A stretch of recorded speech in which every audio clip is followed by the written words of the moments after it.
Growing up in a really small town in Illinois, I always looked forward to summer vacations. Some summers were spent visiting family in Jordan, a country located in the Middle East, while other summers were spent visiting family members in Spain.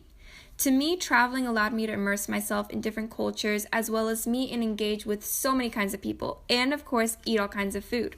One year, a flight delay kept me in an airport for 12 hours. As dreadful as that may sound, I ended up befriending a stranger from Russia.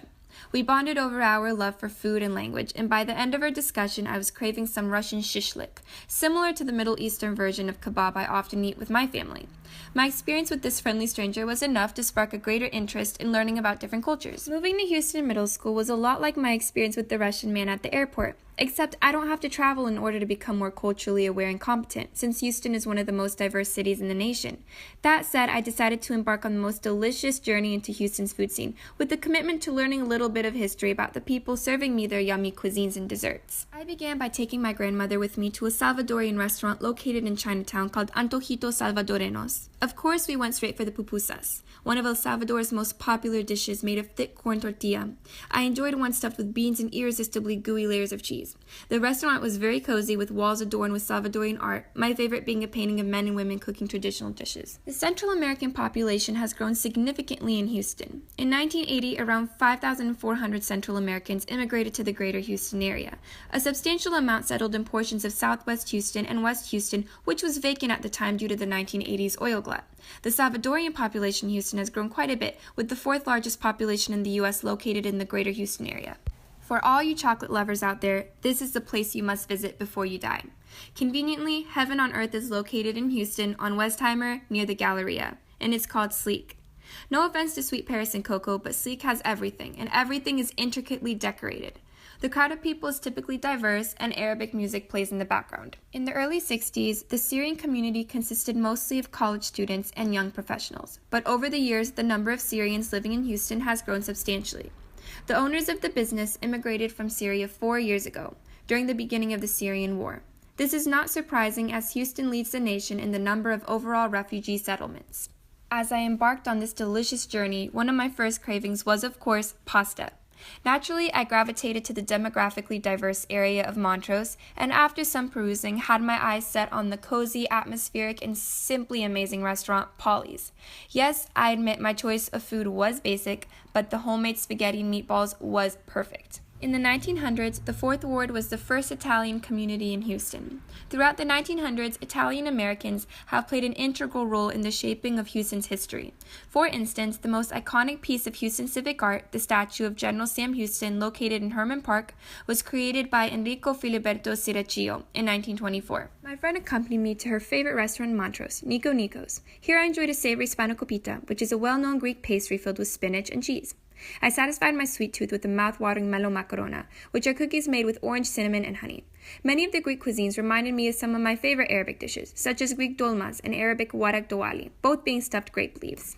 I'm sure many Houstonians have been to, or at least have heard of the Greek Festival, an annual tradition each year in Houston since 1967. However, the presence of Greek individuals go back all the way to 1888.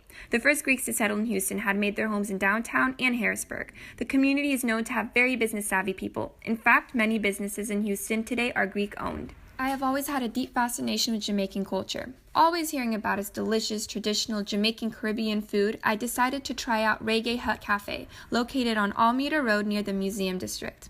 I settled on the Jamaican curry chicken, which included rice with beans and a side of perfectly cooked vegetables, while my friend devoured some delicious Jamaican jerk chicken. Interesting fact, Henry Cohen Hardy, a Jamaican national who immigrated to Houston in 1870, had discovered that Black Americans in Houston hardly got access to medical care or life insurance or loans to start businesses due to the limitations created under the Jim Crow system. In response, he recreated fraternal lodges to pool resources that offered these necessary services. Mais is a Vietnamese restaurant located in Midtown. Here I enjoyed some beef pho, a tangy yet tasty bowl of beef and noodle soup. It is perfect for a cold winter's day. Not that Houston is known for its cold winters, but it does have its days. I also enjoyed some Thai tea, which complemented the soup with its sweet and strong taste. I will admit that this is my first time having pho, but certainly won't be my last. In 1990, the majority of people who immigrated from Asia were Vietnamese people. Approximately 15,000 Vietnamese individuals were living in Houston, and 31,000 were living in the greater Houston area. The community is also known for transforming ordinary Houston garden apartments into beautiful villages complete with vegetable gardens and small markets. A friend of mine accompanied me to one of her favorite Indian restaurants in Houston, called Pondicherry. Here, we shared a filling potato dosa, which is a fermented rice and lentil crepe. Simple yet delicious, and a perfect breakfast or lunch for vegetarians or just anyone who enjoys good Indian food in general. The sauces made it all the more flavorful and delicious. Something I find particularly interesting about the Indian community is their influence on Houston's diverse food scene. In 1985, an Indian-American family opened one of my favorite dessert places called Raja's Sweets, located on Hillcroft. After becoming replete with Indian-American and Pakistani-American restaurants and businesses, the Indian Culture Center decided to rename a stretch of Hillcroft Avenue to Mahatma Gandhi Avenue. My last destination was a pretty well-known Middle Eastern hookah bar in Midtown called Cafe Leal. Though I personally am not a fan of hookah, I do enjoy delicious food. Here, I indulged in a skewer of boneless chicken kebab marinated in Mediterranean spices with the side of hummus and grilled vegetables. The meal was perfected with the refreshing minty Turkish tea. Being close to U of H, this place tends to draw a diverse crowd of people. After more than 100 years of immigration and growth in Houston, the Arab American community created a space for culture, art, and language that has been preserved and continues to be through festivals, functions, and different programs across Houston. Founded in 1973, one of their most successful creations was the Arab American Cultural and Community Center. It is safe to say that part of what makes Houston great is its dynamic and diverse food scene, which allows people to immerse themselves in different cultures while enjoying delicious food. I encourage you all to take advantage of Houston's multifarious nature and actively explore the amazing food scene as a way to indulge, appreciate, and support local ethnic restaurants in Houston.